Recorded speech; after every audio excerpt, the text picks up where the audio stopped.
पायल एक खुले मिजाज की जिंदा दिल लड़की होती है जिसे उसके पापा ने फुल्ली सेल्फ इंडिपेंडेंट बनने के लिए सब कुछ सिखाया हुआ होता है। एक शाम पायल अपनी बाइक पर सीटी बजाते हुए कॉलेज से घर वापस पहुंचती है, जिसे देखते ही उसकी मम्मी गुस्से में पूरा घर सिर पर उठा लेती है। आ गई महारानी, बहुत बोलते थे मैं अपनी बेटी को सब कुछ सिखाकर दुनिया में मजबूती से खड़े रहना सिखाऊंगा, साथ में बेटी को लफंडर बनना भी सिखा दिया, ये नहीं बताया। क्या हुआ? आज ये कुकर इतनी सीटियां क्यों मार रहा है? सीटी? सारी फसाद की जड़ तेरी वो बाइक और सीटी है, उन्हीं से लड़के छेड़ती है ना तू। हाँ, ये तो गलत है, मुझे बताए बिना ही लड़का छेड़ दिया। हाय तौबा, ये कैसा पति और बेटी मिले हैं मुझे। अरे मम्मी यार, तुम ओवर एक्टिंग बंद करो, और मैंने कोई लड़का नहीं छेड़ा पापा।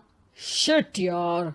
अच्छा मम्मी, आप पहले मुझे ये बताओ कि आपको ये सब बेकार बातें बताता कौन है? अच्छा, तूने कोई लड़का नहीं छेड़ा? अरे वही शर्मा आंटी, वही बताती रहती है, पर उसकी खबर तो मैं खुद ले लूंगी। अच्छा मेरी प्यारी बेटी, थक गई होगी ना, जाकर आराम कर बेटा।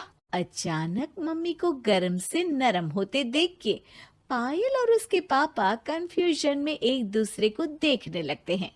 आंखों से कुछ इशारे होते हैं और पायल वहां से चुपचाप चली जाती है।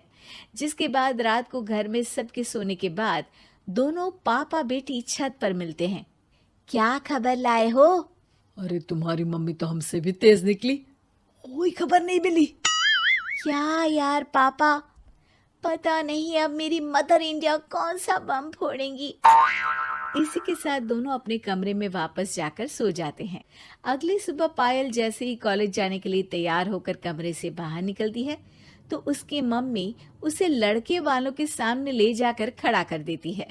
जी, ये है मेरी बेटी पायल, थोड़ी चंचल है लेकिन बहुत नेक दिल और होशियार है। देखते ही देखते कुछ घंटों में पायल और शुभम का रिश्ता पक्का हो जाता है, जिसके कुछ दिनों बाद पायल शादी कर अपने ससुराल पहुंच जाती है।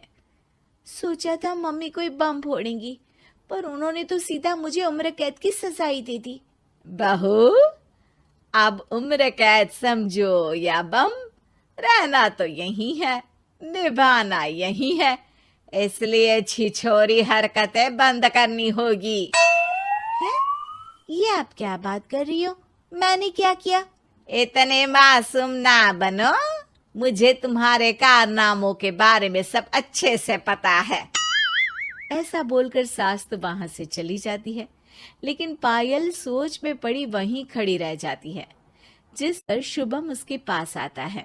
तुम मम्मी की बात का बुरा मत मानना, वो पड़ोस वाली आंटी ने उन्हें तुम्हारी बाइक चलाना, सीटियां बजाते हुए घूमना, बेधड़क सबसे बात करना वगैरह जैसी कुछ बातें बता दी है, जिसे सुनकर उन्हें गुस्सा आ गया है। पर फिक्र मत करना, धीरे धीरे साथ रहने से वो भी ठीक हो जाएंगी। Thanks for your concern, but I don't care. Payal सीधा अपने कमरे में चली जाती है। अगली सुबह कॉलेज जाने के लिए तैयार हो सीटी बजाते हुए कमरे से बाहर निकलती है, जिसे देख सास गुस्से से तिलमिला उठती है। महारानी, शादी के अगले ही दिन ये हीरोइन बनकर कहाँ चल पड़ी? और ये लफंगों की तरह सीटियां बजाना बंद करो। ये हमारा घर है, कोई सड़क नहीं जहाँ तुम आवारागर्दी करती घूमो। मम्मी जी, सीटी बजाने और कंफर्टेबल कपड़े पहनने से लोग कब से आवारा बनने लगे? इसी के साथ सास बहू का युद्ध शुरू होने ही वाला होता है कि शुभम वहां पहुंच जाता है। माँ, उसका कॉलेज है इसलिए ऐसे तैयार हुई है। और पायल, तुम भी माँ को समझने की थोड़ी कोशिश करो ना प्लीज। सिचुएशन संभालकर शुभम और पायल घर से निकल जाते हैं। इसी तरह दिन बीतने लगते हैं, जिससे सास बहू की लड़ाइयों के बीच शुभम पिसता रहता है, लेकिन साथ ही वो दोनों एक दूसरे की आदतों को अपना भी लेती हैं। पर पायल का सीटी बजाना सास को आज भी नागवारा ही होता है।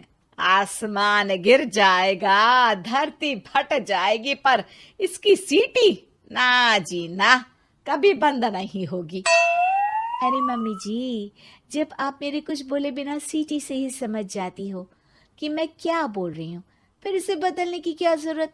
यही तो हमारी यूनिकनेस है। पायल की बात से ज्यादा सहमत ना होते हुए भी सास हंस पड़ती है। उसी शाम पूरा परिवार घूमने जाने का प्लान बनाकर घर से निकल जाता है और उनके जाते ही घर में चोर घुस आते हैं और तभी वो सब भी दोबारा घर के अंदर आते हैं बाहर से। क्या यार पायल, एक शाम भी फोन के बिना नहीं रह सकती थी क्या? घर में ही तो फोन है, कहाँ चला जाता? अब जल्दी अंदर जाकर अपना फोन लाओ, मम्मी और मैं यहीं बाहर वेट करते हैं। ज्यादा बोल रहे हो, देखो अब और धीरे काम करूंगी। ऐसा बोलकर पायल घर के अंदर जाती है और बहुत देर तक बाहर निकल कर नहीं आती। अरे ये तो सच में जानबूझकर लेट करने लगी। चल कर देखते हैं ना। दोनों जैसे ही मेन डोर के नजदीक पहुंचते हैं, उन्हें पायल के सीटी बजाने की आवाज सुनाई देती है। हमें लेट करके खुद मजे से बैठी सीटियां बजा रही है। अरे गधे, ये मजा नहीं सजा है, जल्दी से पुलिस को फोन कर। माँ की बातों से कंफ्यूज्ड शुभम उसे देखता ही रहता है। सास खुद ही पुलिस को फोन कर देती है। कुछ देर बाद वो दोनों पुलिस के साथ घर के अंदर जाते हैं तो पायल एक कुर्सी पर बंधी होती है और सास को देखते ही दोबारा सीटी बजाने लगती है। सीटियों की दुकान फिर से शुरू हो गई तू? और क्या इन सबको कह रही है कि चोरा है चोरा है? तुझे कैद किया है, थोड़ा तो तरस खाकर डर हमसे। और प्यार से क्या बोल रहा है इससे? अरे इसके सर पर बंदूक लगा, ठोक दे इसको। अरे चल झूठे, तेरे पास तो हथियार है ही नहीं। सास की बात सुन वहां मौजूद सारे इंसान हैरान रह जाते हैं और पुलिस तुरंत उन चोरों को अरेस्ट कर लेती है। आपको कैसे पता कि इनके पास हथियार नहीं है? अरे सीटी नहीं तो बताया।